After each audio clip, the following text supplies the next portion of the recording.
You ever see signs like this that make you want to fly into a rage?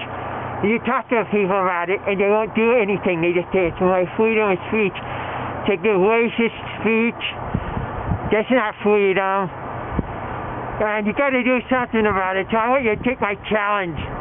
When you see a sign like this, you take the Bump Trump challenge. You do something about it.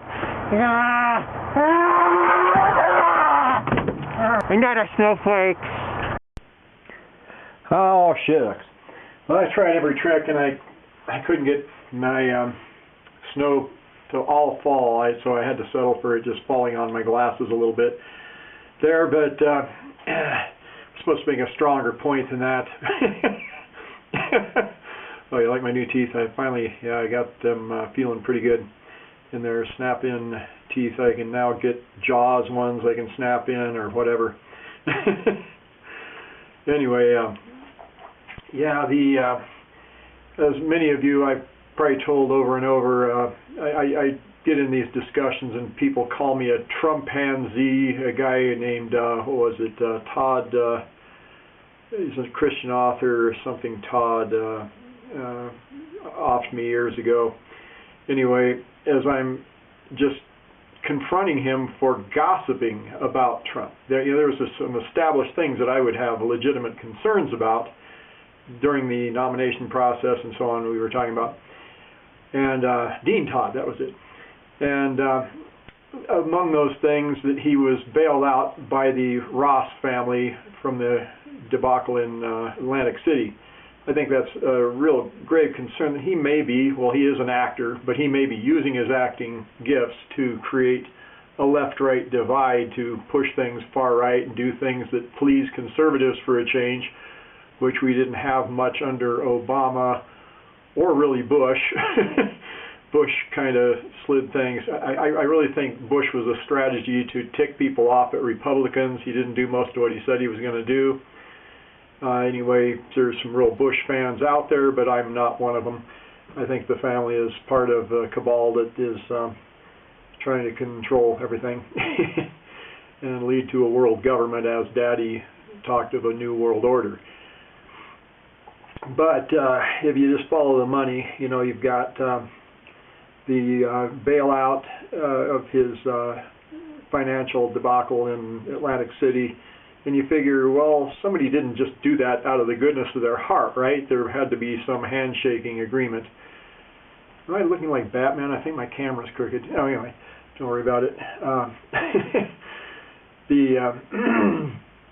Plenty of crooked to go around. So my thought is that possibly Trump is positioned to create conflict between left and right. So I'm kind of mocking the people that are knee-jerking to the first president in modern history to actually do the things he said he was going to do. Now, that's a good thing, I guess you could say, right? We're just so not used to it that it's shocking. Shocking to see. Doing most of the things. Now, when he bid off the shooting missiles at Syria thing based on a UN rumor, where there had already been false flags of that nature in Syria. Oh, by the way, you guys see my T-shirt here. Well, it's the new Democratic slogan T-shirt, one of them. That the firing of missiles there, I believe, was something that was prompted by either appeasing the situation or he's seriously part of the New World Order thing, and it was just another step in that cog of getting Syria destabilized. But I really pray that people see that there is a divide-conquer strategy afoot here, and that we shouldn't be knee-jerking at things. We should be seeking comprehensive understanding of things. And that is not achieved by just listening to the news or listening to your favorite commentator or whatever. It's you're going to be deceived if you believe what men are saying in most cases, because most of them are paid a lot of money to deceive you. And there's too much at risk for the agenda of people that have trillions of dollars in assets who are not in the news, like the Rothschild family and so on. You just don't hear that name mentioned, Rockefeller, much anymore, because they try to keep out of the news, because that's the best strategy, to keep yourself from getting blamed for things and so on. But anyway, so yeah, I just wanted to comment that I'm not really supporting any particular candidate here in this whole thing, but I certainly don't think any of them, other than Trump, are remotely viable in terms of they're all socialist doctrine. Socialism doesn't work. It just simply, if you've stuck your neck out for others, you know why it doesn't work.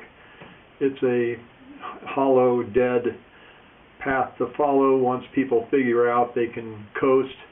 I mean, take Yang, for instance, as an extreme. You get $1,000 a month. Most people are going to sit around doing nothing all day, and they're going to not do anything productive, and the production is going to collapse. There's going to be no entry-level jobs that are filled. We can't even keep people at Taco Time, like I said, now are here. I mean, Taco John's down the street hardly. They're running again, I guess, but for a while there it was a tough row. They were shutting early, and then they were shutting totally, and then another restaurant shut down here because they can't keep help. It's hard to find entry-level job people that want to do work already. If you gave people $1,000 a month, I mean, what would that do? They'd be completely out of the job market, and they would be probably permanently out of the job market. They would, I mean, for $1,000 a month, you can live, reasonably well until inflation hits from the fact that there's no, and then things are going to just go out of control. But anyway, okay, let's see. I have another point today I wanted to make. Let's see about. I'll do my song real quick for you that I'm working on here. I've got to lay down tracks with Charlie. Our president done something bad for sure. Us Democrats know there's only one cure. While it may seem quite a reach to drop articles to impeach, keep the country from falling in the sewer. 'Cause he done high crimes and misdemeanors, high crimes and misdemeanors. He's packing perks from Putin's purse. Woo! High crimes and misdemeanors. We'll take him to the cleaners and make sure things don't go from bad to worse. Our kids all got nice jobs in the Ukraine. If you question why, you're probably insane. They're all well qualified, so don't you daggum suicide. Hush your mouth, boy, don't worry or complain. 'Cause he done high crimes and misdemeanors, high crimes and misdemeanors. And then what was it? Anyway, you get the idea. I changed it on the second verse, but yeah, wait for that song. It's coming out soon. Hopefully, if I get time here, I can get things fixed and caught up again. Anyway, take care.